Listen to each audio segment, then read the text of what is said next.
And now we turn to Keelung Fishing Harbor, where in light of the virus outbreak, many Chinese fishermen have gone without a Lunar New Year reunion with family.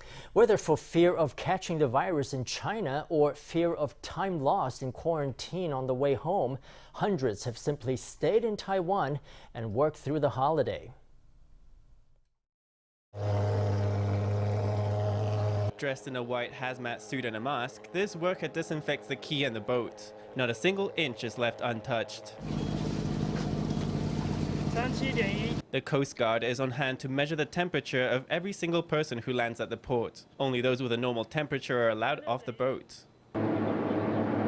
Of the thousands who work at Keelung Fishing Harbor, almost 1,000 are of Chinese nationality. They spend months out at sea on a fishing trip before getting a chance to come back to land. Normally, they would go back to China for the Lunar New Year, but this year, almost 600 decided to stay in Taiwan to avoid the coronavirus chaos.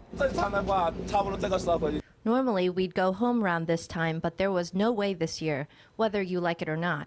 The small boats crossing the Taiwan Strait are cancelled, so there's no way to go home anyway.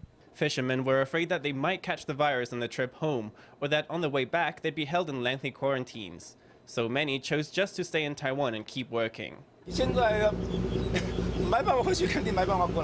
impossible. If you go back, it'll be impossible to come back. In Taiwan, so long as the virus doesn't spread, it's all right.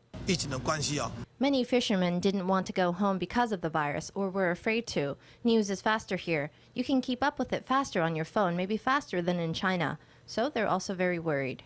Precautions to contain the virus are a top priority in every sector. But the burden of the outbreak is even starker for individuals who have to make tough choices to protect themselves.